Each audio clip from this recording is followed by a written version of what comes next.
Right off the top, the story of the night, of course, is the tribunal. We were doing this back when I was a 19-year-old cadet. The tribunal on a Tuesday night or a Monday night. Tom, let's go through this. First of all, Jackson Archer's the main story, and there's a fair bit of nuance in all this. Yeah, there is. Jackson Archer was involved in that collision with Luke Cleary on Saturday night. Luke Cleary was concussed and Jackson Archer wasn't injured in that particular incident. He was given a 3-week suspension, and this evening at the tribunal it was upheld. The AFL argued it was rough conduct, it was unreasonable in the circumstances to maintain the momentum that he did. The Jackson Archer argument was that he didn't expect that Cleary would go to ground, and nor did he think that he had to slow down in order to avoid contact. Ironically, one of the first incidents that saw the slide in was, in fact, Glenn Archer, his father, That's right. in a game. Hurdy? I think, Tom, I'll ask you this. If he had have hit Cleary in the shoulder, not the head, what's the decision then? No, completely different if he doesn't hit him in the head. So it's an outcome-based decision? Correct. It's got nothing to do with actually what Archer did or what Cleary did. It's an outcome-based decision. Yeah, it's largely based on the outcome in this instance. But isn't it, that to me shows it's wrong.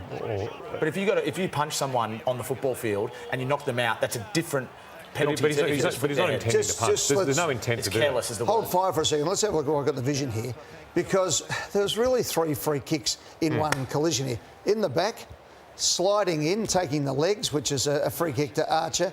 And then Archer, OK, he might have overcommitted.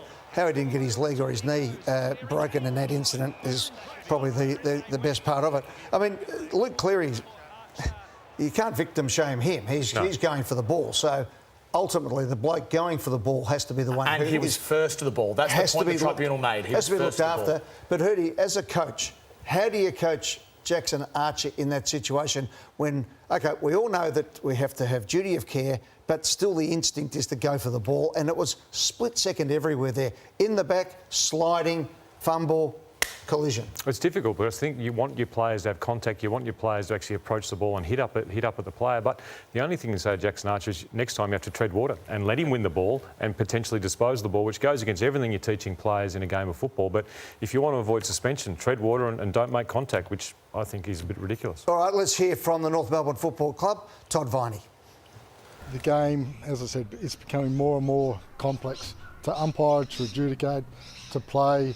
Some of the stuff we're asking our players to be able to make decisions on is a lot. It's incredibly tough now as a player to actually, in half a second, make a call if I'm going to impact the player's safety and their head or not. We're trying to stamp out 3 different things at the moment, aren't we? We're trying to stamp out the push in the back.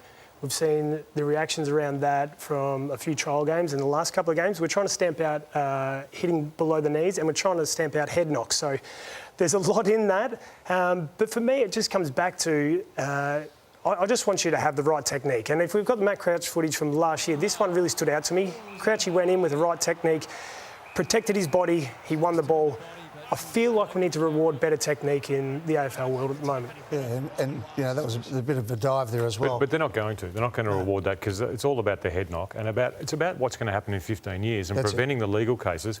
And the AFL needs a leg to stand on to say that if a player does get concussed, we've tried to stamp that out of the game. So taking all that into effect, and early in the season they're always heavier on the suspensions to set the tone. What do you think was a fair result there? I think a fair result is, and I don't like saying it, it's probably a week to say, look, you do have to tread water, you do have to take care, but 3 weeks in a young player's career for really what wasn't a mistake, it was a split-second decision, I think it's tough. Yeah, 1 week, it was careless. This is the issue. The system, the whole system is deeply flawed, because low-level careless, which is borderline accidental, leads to 3 weeks. And we see it with tackles. Players miss 3 weeks if they do a tackle slightly wrong and they knock someone out. So they need another column in that system to allow for what really is an accidental error, and that's exactly what happened on the weekend. All right, well, there you go. I agree with you. I think one, to say, look, you've got to have a duty of care, pull up. But under the system, it can never be one. I know, but there were too many mitigating circumstances in that situation. What we want is fairness. You know, we don't want to be rubbing players out unnecessarily. Yes, you have to set the tone, but I think 1 week would have been more than enough to say to Jackson Archer just to be a little bit careful.